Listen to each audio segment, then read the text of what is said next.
a large part of it is to find a job where you have a chance to show yourself. One thing that most employers are looking for, but they have a hard time asking, is do you have drive? Drive, you see it every day. Um, Someone who works at Walmart who runs out and gets the carts when it's raining outside without being asked.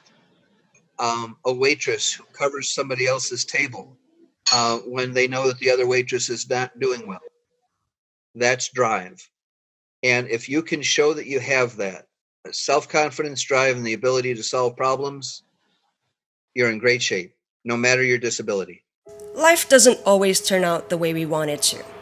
Millions of people get seriously injured or ill every year, putting their lives on halt.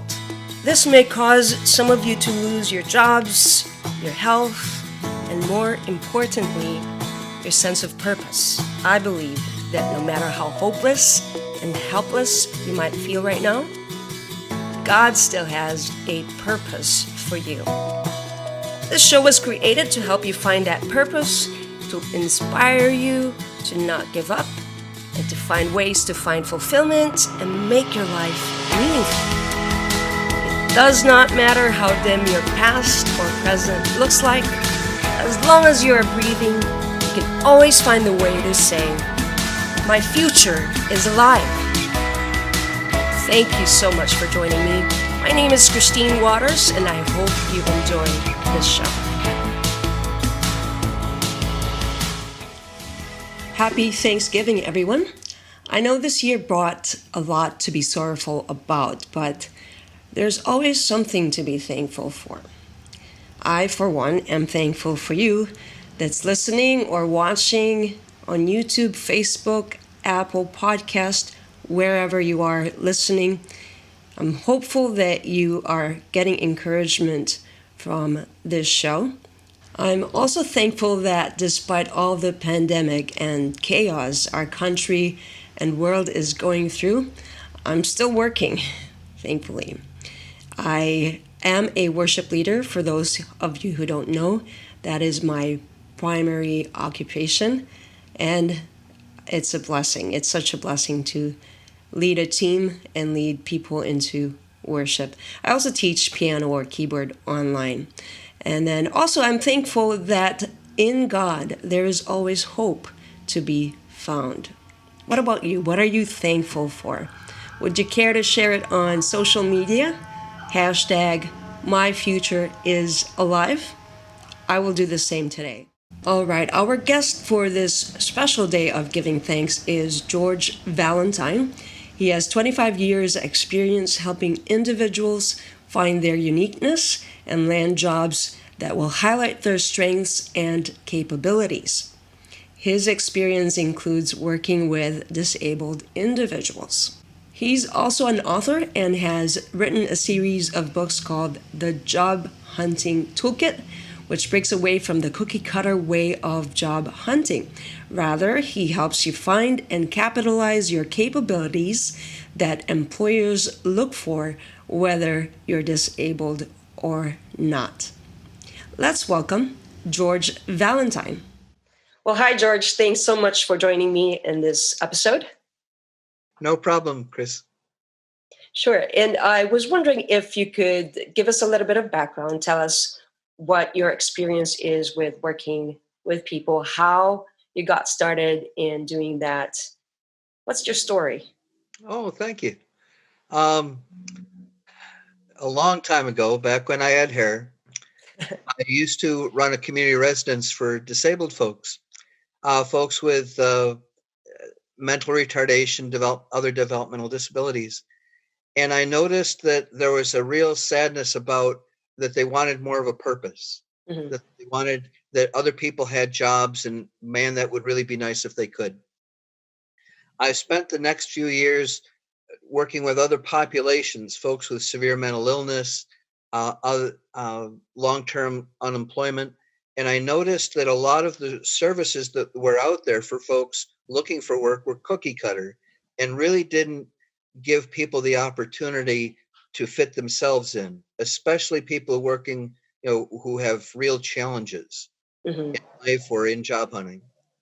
Um, I've put together um, some unique ways of looking at things, unique things that are easy to grasp and easy to work with, um, and spent about 25 years as an employment counselor with a broad variety of people. I even ran an employment lab for folks with substance abuse issues back in Syracuse and had a great time with that. I was like a kid in a candy store. Wow. It must have been interesting. It was a lot of fun. And we were able to get a lot of people employment who hadn't worked in 5, 10, 15 years. That's an amazing thing for them to do. It must have changed their life, right? I think so. The main thing is to change their perspective on things. You are the world's authority on yourself, and you have to present that to other people, strangers who don't know you, who wouldn't know you until that day when you walk into the room. And you have to be comfortable in yourself and comfortable that you are the world's authority on Christina Toupe. Right. Yeah. And so you have this years of experience of studying and working with people, finding jobs. And I noted that you mentioned that you love helping disabled people reach their dreams. And so I was curious, what are the first few questions you ask them when they come to you? How do they identify what their strengths are? You know what I mean? It's funny. Um, Instead of the traditional questions that you're asked, I usually say, what is something that while you're doing it, you lose all track of time? Hmm. Something that you're passionate about, something that you really connect with, and to try to move in that direction. Because if it's something, it could be something as basic as reading mystery novels, but hey, that says something about you. Um, Working on cars, that says something about you. A lot of times, I'll draw a cross where most folks are either very interested in working with people or things, processes, or a finished product. If you like working on cars, you like working with things and a finished product. Hmm. Um, Let me see. I'm a counselor, so like working with people and process. Okay. And from those two things, what you're passionate about and where you fit on that grid, um, I usually am able to have a good understanding of where the person is and where they want to go. Okay, so what question would you ask them to help them identify that in themselves? So can you give us like a specific question that you would ask? Okay. Um, let's see. I had a sheet I used to call the passion questionnaire that asked, when you were growing up, what did you want to be? Okay. Um, Again, the question about what do you do when you lose all track of time? Um, Really, um, that gives me an understanding of the direction that the person wants to go. That little cross diagram I was telling you about, Okay. and also what's in your way. Um, and by asking that question, I get two things: Hmm. get the specifics of what's in the way, and two, I get to see if their eyes rolled back to the back of their head, like, I've got all these things that are in the way. I'll never make it. Then that's the time when we get to work. So what's the process that you walk them through then when that happens? Oh, okay. Um, I try to find when I ran that employment lab back in Syracuse. We had the "Success Comes in Cans, Not in Cannots" book, where we talked about all the things I cannot work because I'm too old, I'm too fat, I'm don't have an education, I don't have a driver's license, all the different things that were in the way. Mm-hmm. And then we would find the community resource that would help them toward that. For example, um, here in Oswego County, if you don't have a GED, there's a program where a correspondence program that BOCES has, where you can earn your GED right at your kitchen table. And from there, and once you've earned your GED, employers look at that differently than a high school diploma because you went out and got it. That integrity, that shows drive. Right. Let me see. So that's one thing that I normally do. I try to show that there's nothing that between they would raise the questions that are in the way, and we would say, okay, if you believe that you cannot do it, you're right, you can't. Mm-hmm. You can. I'll help you get there. So basically the idea of if there's a will, there is a way, right? Yes, but you have to believe that. There was a woman who grew up who was raising her kids by herself back during the Depression, and she used to make soap in her bathtub. Mm-hmm. She would sell it door to door. Her name was Mary Kay, and she created Mary Kay Cosmetics, one of the largest cosmetic firms in the world. Mm-hmm. He asked her one time what advice she would give to people, and she said, "Those who can, and those who cannot are right. As long as you believe you cannot, you're right, you cannot." It's all perspective. That's really wise. Yes, a matter of perspective. Mm-hmm. Your mindset kind of changes what you believe, right? And what you can do. Mm-hmm. Cool. Have you had individuals that you've seen how you've helped them find a job that they love and that they've enjoyed, and I'm not sure that you even see them after that, but is there an example of a story or a few stories that you can tell us? Sure. Let me see. I worked with a fella. It was really interesting. He'd been in state prison for a number of years, and he was trying to find his first job out. And of course, felons have a terrible time finding work. So we talked about it, and one of the things that he had to do while he was there was to make breakfast, lunch, and dinners for the other inmates. So I got to talking to him about it, and we fashioned a resume that talked about how he served hundreds of people in a very structured environment. Mm-hmm. Let me see that he was able to improvise as need be, because what the heck, sometimes he got his ingredients and sometimes he didn't. Right. And I talked with him further about what else he's done, and he used to make dinners for his mom, who is elderly and disabled, and he knew a lot about different sauces and different things like that, because although it was a requirement at the time when he was in prison, it became something that he really enjoyed and lost track of time while he did. Yeah. Long story short, he landed a prep chef job at a local restaurant in the Syracuse area and took off from there. Last I heard, he's working as a chef at a restaurant there. Wow. I've worked with other folks who, years ago, I worked with another single mom, and she had so many different responsibilities. She was one of the first people that I've met who was in that sandwich generation where you take care of an elderly person and your children. And I noticed that her kids were going to Head Start. So I asked her if she wouldn't mind asking if she could be on the board of Head Start.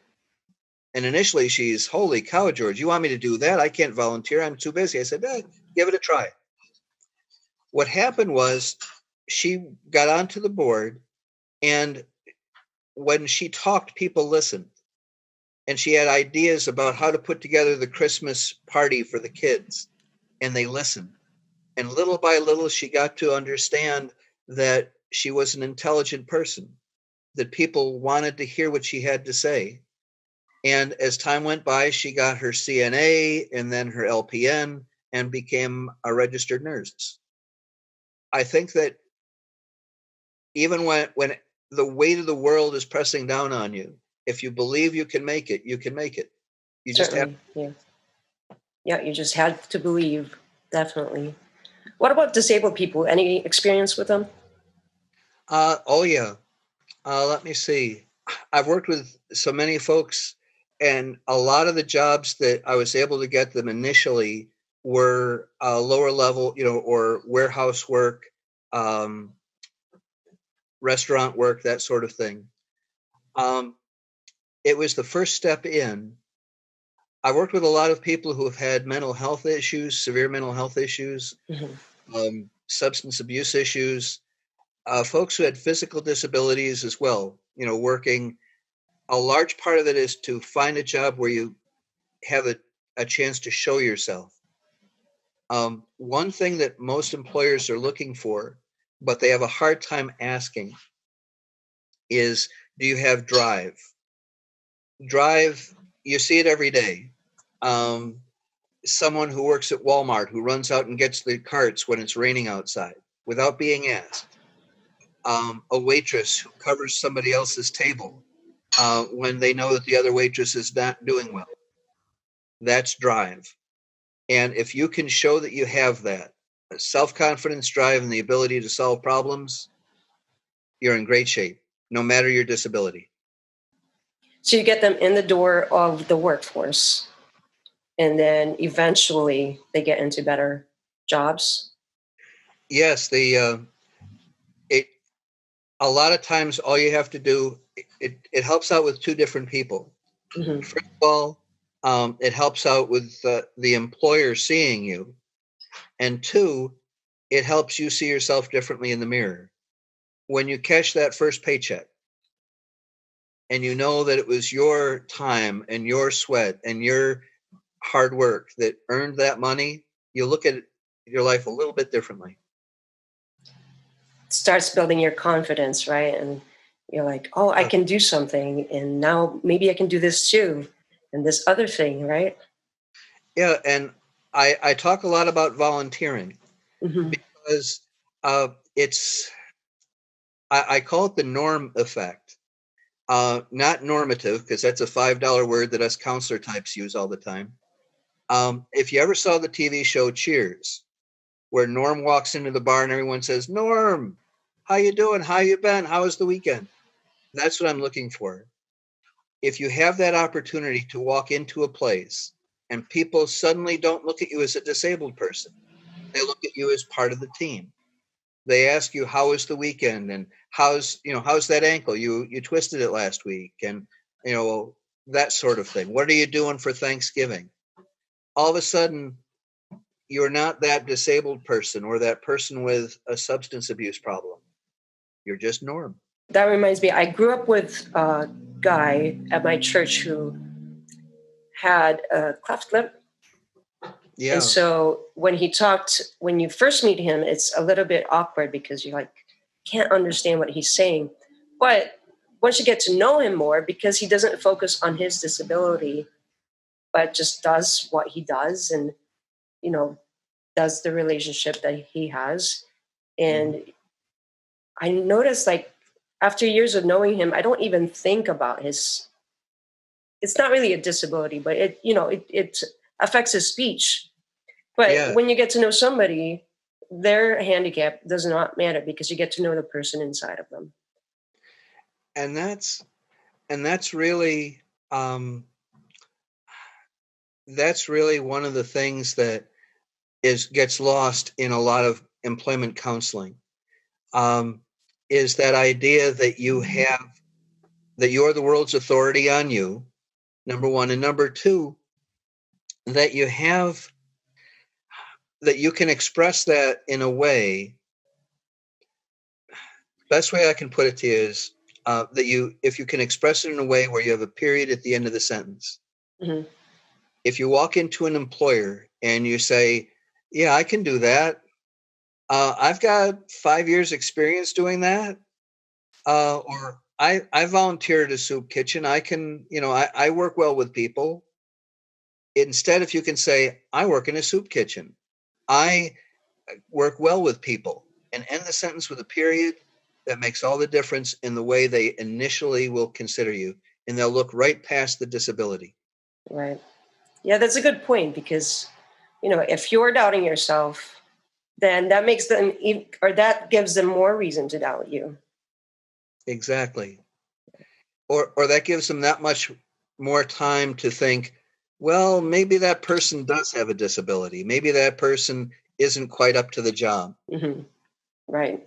So I love the quote you have on your Facebook. You said most of the good in the world is done by people too tired or hurting or disabled to do it, but they do it anyway.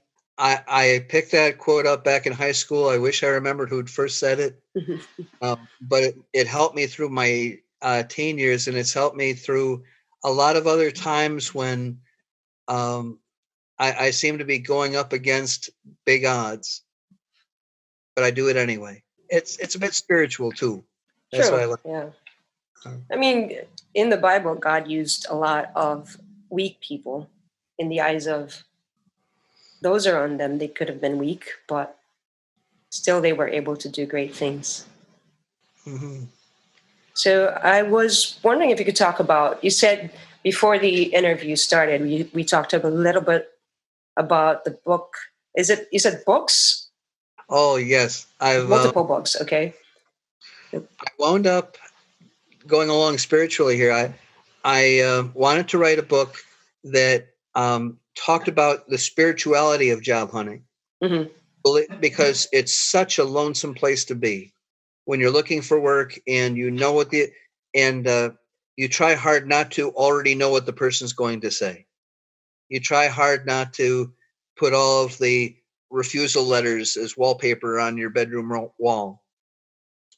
Um, the the best way I can put it is, uh, I tried to find someone to publish it because I wanted to talk about the spirituality of, believing that there is something greater than yourself out there, to believe that there's a higher power that was going to see you through. And each time I send it out to someone, they'd write back saying, "That's a great book, except for this one chapter." So I was able to find a place through Amazon where I was able to get it published, and that led to about 4 or 5 other books that talk about different things you can do for job hunting, little exercises you can do at any stage of the job hunt, Mm-hmm. and also a program that I call the Hero Method that really gets at how a person facing challenges can believe in themselves and can move forward. So what's in the job hunting toolkit? What are the main tools that you give us? Oh, it's terrific. It's about 60 different ideas that range from one of the things that I really love to do. I've done a number of videos on this. If you want to look up Job Hunting Toolkit and want a good laugh on YouTube, you could find some of those old ones. I got to borrow my grandson's stuffed dog, and I put it up here next to me. And I said, "How are you different from this stuffed dog? What can you do that he can't?" Mm-hmm. And you make up a list of 20 things, and then stop and make another list of 20 things. You can use a remote control for your television. You can tie your own shoes. You can recite a poem. That is in the basics of believing that you're smart. One video I do is, let me see, is I talk about Babe Ruth. George Herman Ruth, Babe Ruth, was the greatest home run hitter of his time, but he was also the greatest striker outer of his time. And he could have kept a picture in his mind of him hitting one of those iconic home runs where he just stands there and watches as the ball goes over the outfield fence and the crowd is cheering. Or he could keep in his mind dragging that back to the dugout with the crowd yelling, "You're a bum, you're so overrated." But he believed instead in that picture of hitting that home run. And that's it. Everyone has hit home runs. Everyone has had that time when they did something special. They did something that they didn't think that they could do, but they did it anyway. And if you can keep that in mind, that home run that you know how to hit, you can put up with the strikeouts. One thing to always keep in mind is that someone else has solved this problem before you. Mm-hmm. Someone has, with the same disability that you have, has made it through. And You just have to have faith and belief in yourself and belief that somewhere out there is someone smart enough to hire you. Right. Definitely. Do you have any words of advice for our listeners? I would say that employers are looking for 4 things. Do you have the heart for the job? Can you understand the point of view of the customer?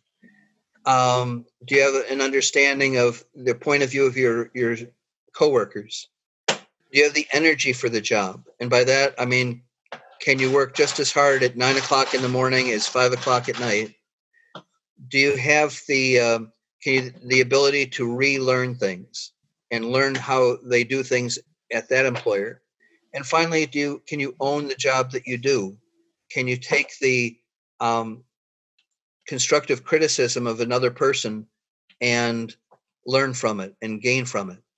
If you can do those 4 things, you're going to be okay. That really helps you believe in yourself a bit better. A short story, and then I'll answer your question. Then I'll finish answering your question.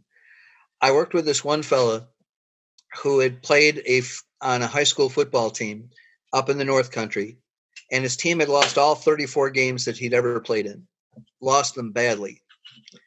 And he said, "How am I ever going to land a job? You know, I have this severe addiction. The only thing I've ever done is play football for a losing team." And I said, "You have the heart for the work. You know what your coworkers want you to do, and you do it. You have the energy for the job. You've played in the snow in November and December. You know how to solve that. You've been able to relearn things. Different situations call for different things in a football game, and you own the work you do. If your coach sees you doing something wrong and he tells you, you correct it." I said, "You have all the ingredients to land whatever job that you have the heart to go after. Look at it that way, those 4 items, and you'll be all right." The only other thing I can think of is what's in my high school yearbook. No true creation was ever lost to one whose spirits were rightly tuned. Norman Rockwell wrote that for one of his books. If your heart's in the right place and you go after something and you believe that your creator is behind you, it will never be lost. That's awesome. Yes, it's great advice. And so, how can people get a hold of your books? Oh, shucks. Let's see. I would go on it's on a place called Create Space. I have never hawked my books. This is an interesting setup. I would just look under the Job Hunting Toolkit or the Hero Method by George Valentine. I think that it's you can either find it by Googling it or going onto Amazon and looking for books with those names. They're cheap, really cheap. Sounds good. Well, George, very good. I recommend them highly. I recommend them too. Thank you so much for your time. I appreciate you answering my questions and queries. Here are 3 takeaways from my conversation with George. Number 1, employers can look past your disability if you present yourself with confidence. Number 2, you can find capabilities you may not realize you have. And number 3, those who think they can and those who think they can't are both usually right. By the way, you can find George Valentine's Job Hunting Toolkit on Amazon. If you've enjoyed this episode, don't forget to hit subscribe and give the show a review on Apple Podcasts. I'd love to connect with you on Instagram. If you follow me, I will follow you. My handle is Christine W. Music. That's CHRISTINE W Music. And for free music, go to christinewaters.com/free. Have a great Thanksgiving.